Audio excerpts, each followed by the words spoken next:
Apabila engkau bertawakal kepada Tuhan, bertawakallah kepadanya dengan amalmu. Sebarkanlah benih, kemudian serahkanlah kepada Yang Maha Kuasa. Syair mistik Maulana Rumi. Iman dan amal. Tuhan telah memasang tangga di hadapan kita. Kita harus mendakinya setahap demi setahap. Engkau memiliki kaki, mengapa dibiarkan lumpuh? Engkau punya tangan, mengapa jari-jarinya tak kau pergunakan untuk menggenggam?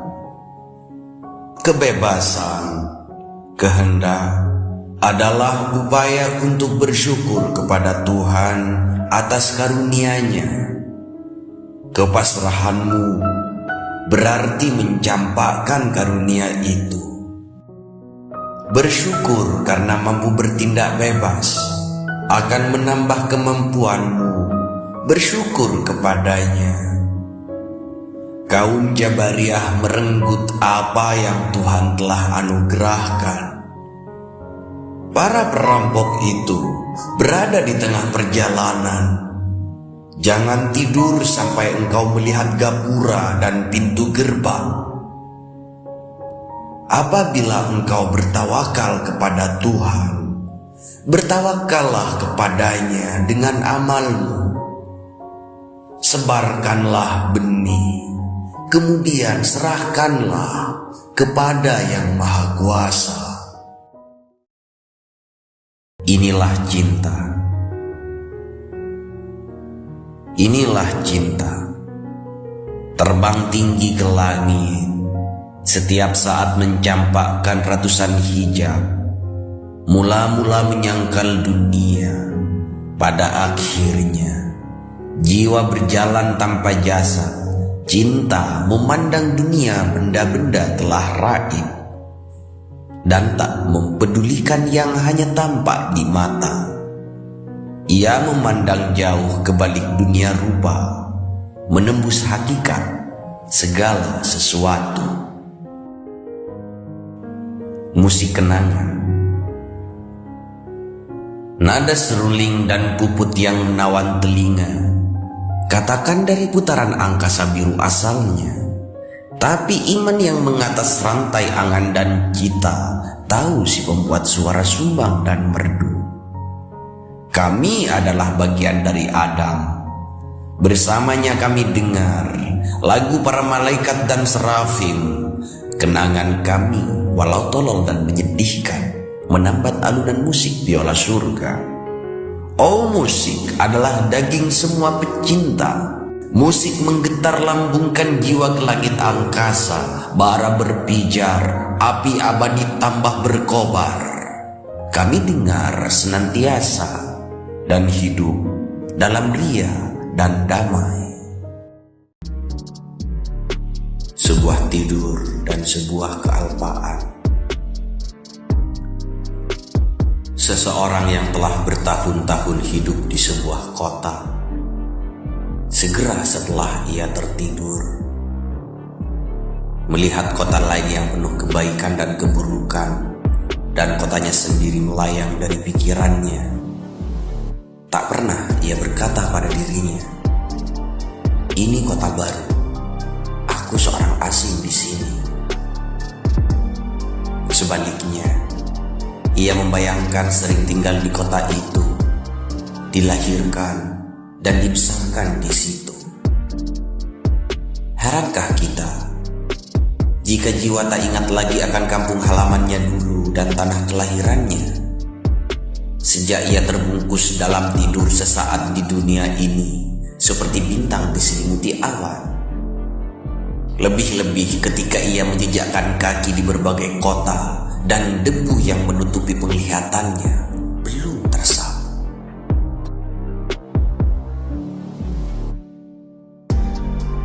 Jangan bangun rumahmu di tanah orang lain. Jangan bangun rumahmu di tanah orang lain.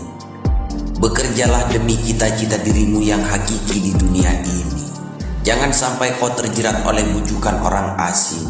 Siapa orang asing itu? Kecuali nafsumu yang berlebihan pada dunia. Dialah sumber bencana dan kepiluan hidupmu. Selama hanya tubuh yang kau rawat dan kau manjakan, jiwamu tidak akan subur, juga tidak akan teguh.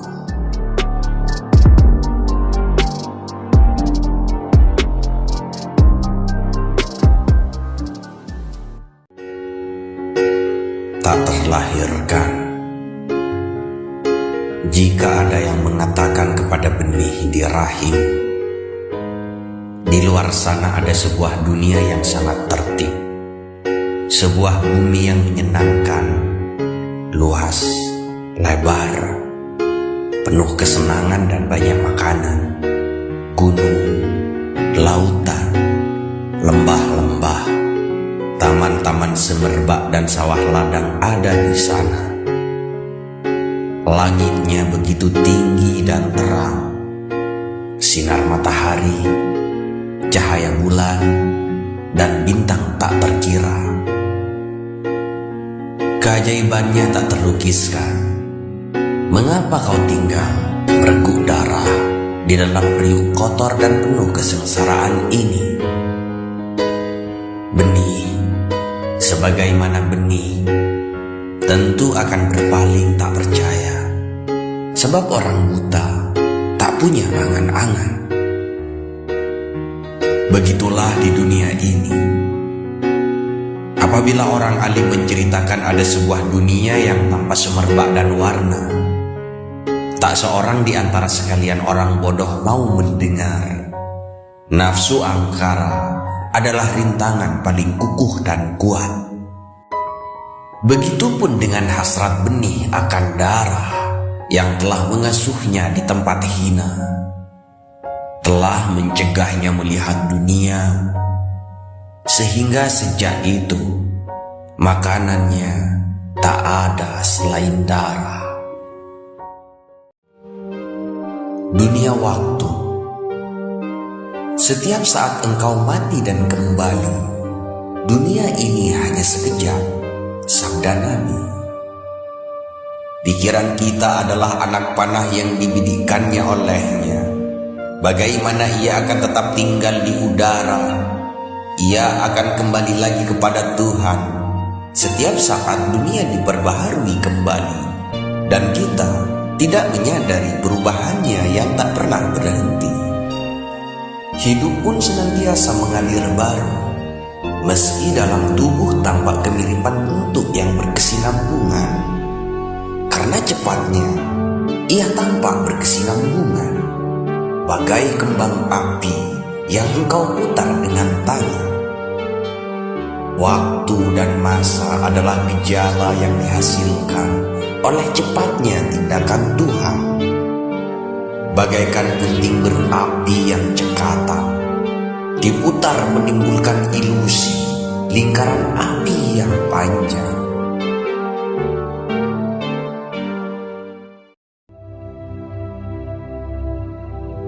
Kawan-kawan, mari berkumpul.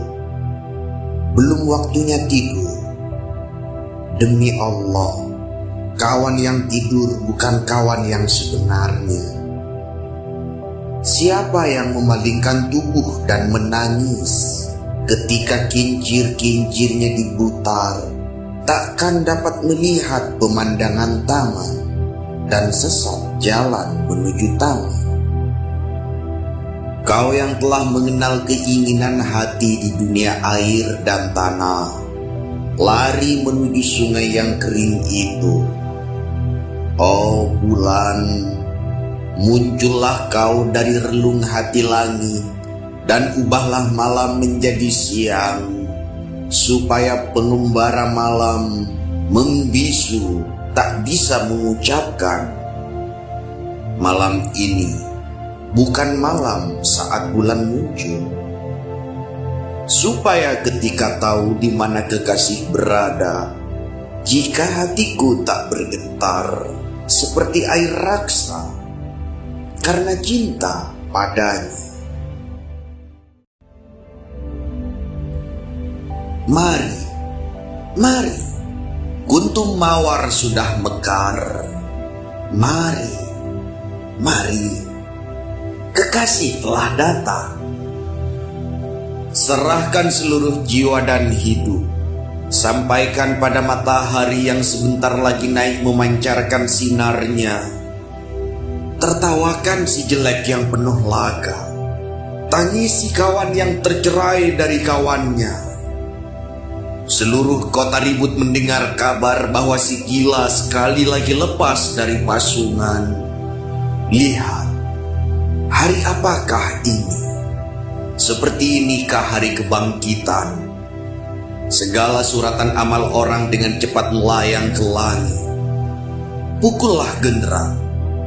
Jangan bercakap-cakap lagi. Tempat macam apa yang disediakan di situ bagi hati dan pikiran?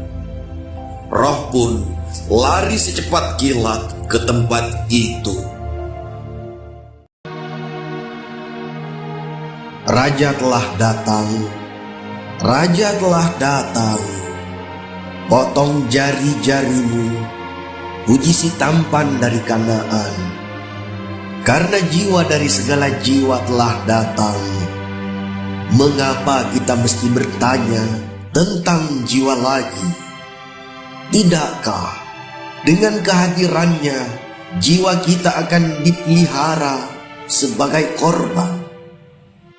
Tanpa cinta, aku telah menjadi orang sesat jalan. Cinta sekonyong-konyong datang. Mula-mula aku ini gunung, kemudian berubah jadi jerami, makanan kuda sang raja. Orang Taji atau Turki, hamba ini dekat dengannya bagaikan roh dan badan sejalan yang tak mengenal roh. Lihat, sahabat-sahabatku mulai berdatangan. Betapa senangnya. Tiba saatnya untuk meringankan beban pikiran. Raja Sulaiman sedang melangkah menuju singgasananya, mendepak setan. Mengapa kau diam? Angkat kakimu segera. Mengapa kau jadi layu dan ragu? Jika tak tahu jalan menuju istana Raja Sulaiman, tanyakan burung hut-hut jalan menuju singgasananya. Sampaikan doa-doamu di sana. Katakan niat dan keinginanmu yang terpendam. Raja Sulaiman tahu bahasa sekalian burung. Percakapan adalah angin yang bertiup, oh penghamba, dan membuat bingung hatimu. Namun ia memerintahkan, hai orang yang tercerai-berai, berkumpullah semua.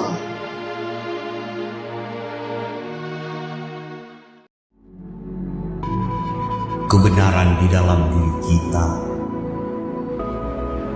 Ada taman indah, penuh pohon yang lebat, anggur dan rumput menghijau, dan di situ duduklah seorang sufi, memejamkan mata, kepala tunduk, tenggelam dalam tafakur. Seseorang bertanya, wahai, mengapa tak kau lihat tanda-tanda yang maha pengasih di sekitarmu, yang diperintahkan olehnya agar direnungi? Sufi menjawab, tanda-tandanya dalam diriku telah membentangkan dirinya, yang luar hanyalah lambang dari tanda-tanda. Apa makna keindahan di dunia ini? Bagai pantulan dahan bergoyang di air, ia adalah bayang-bayang, taman kekal yang membentang dalam kalbu insan kamil yang tak pernah lain. Pendakian ruhani. Apabila engkau ikut serta dalam barisan mereka yang mengadakan pendakian, ketiadaan akan membawamu ke atas bagaikan burung. Itu bukanlah seperti naiknya makhluk hidup ke bulan, bukan, melainkan seperti naiknya pohon tebu ke gula. Itu bukanlah seperti naiknya asap ke laut, bukan itu, melainkan seperti naiknya embrio ke rasionalitas.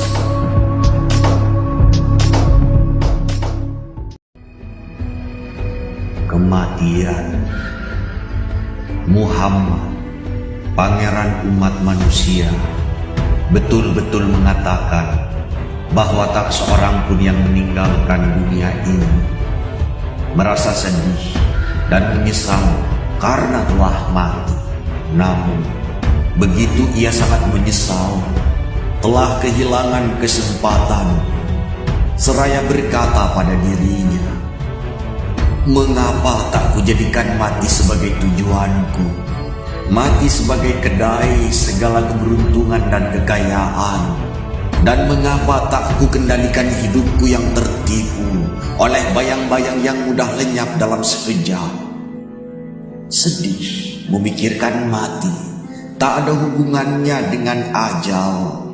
Hal itu disebabkan karena mereka berada dalam bentuk-bentuk keberadaan yang gejala dan tak pernah merasa bahwa semua buih ini beria dan hidup karena sang lautan. Jika lautan telah melempar buih ke pantai, datangilah kubur dan lihat mereka. Tanyakan pada mereka, di mana arus gelombangmu sekarang? Dan dengar jawab bisu mereka. Tanyakan pada lautan, jangan kepada kami. Bagaimana buih dapat melayang tanpa ombak? Bagaimana debu bisa bangkit ke pusarannya tanpa angin? Ketika kau saksikan debu melayang, kau saksikan pula angin. Ketika kau saksikan buih, kau saksikan pula lautan tenaga penciptaan. Mari saksikan. Penglihatan batinlah satu-satunya yang paling berguna dalam dirimu. Selebihnya adalah keping-keping gemuk dan daging, tulang serta otot. Leburkan seluruh tubuhmu ke dalam penglihatan batin. Jadilah penglihatan, jadilah penglihatan. Seseorang melihat kearifan tak lain sebagai sebuah kebun atau dua buah jalan. Yang lain menyelidiki hidup yang sesat dan alam kerohanian dan menyaksikan wajah raja mereka. Lagu seruling. Dengar alunan pilu seruling bambu. Sayu sendu menusuk kalbu. Sejak tercerai ia dari batangnya induk yang limbun dan sesak dipenuhi cinta dan kepiluan. Walau dekat tempatnya rahasia laguku ini, tak seorang tahu serta mendengar. Oh, aku rindu kawan yang mengerti tanda ini dan mencampur rohnya dengan rohku. Api cintalah yang membakar diriku. Anggur cintalah yang memberiku cita mengawan. Inginkah kau tahu bagaimana pecinta luka? Dengar alunan seruling bambu. Abadinya kehidupan. Seluruh kemampuan manusia tidaklah permanen. Seluruhnya akan musnah pada hari kebangkitan. Namun cahaya kesadaran dan seluruh ruh nenek moyang kita bukanlah sirna semuanya, laksana rerumputan. Mereka yang telah meninggal dunia bukanlah tidak ada. Mereka terendam dalam sifat-sifat ilahi. Seluruh sifatnya terhisap ke dalam sifat-sifat ilahi. Sama seperti hilangnya bintang-bintang oleh hadirnya matahari. Jika engkau menanyakan sumber dari Al-Quran, bacalah ayat Setiap mereka semuanya akan dikumpulkan lagi ke hadapan kami. Muhdarun. Orang yang disebut dengan kata muhdarun bukanlah tidak ada. Renungkanlah, sehingga engkau dapat memperoleh pengetahuan yang pasti tentang abadinya kehidupan ruh. Ruh yang terhalang dari kehidupan abadi, berada dalam kesengsaraan. Ruh yang senantiasa bersatu dengan Tuhan, terbebas dari berbagai rintangan.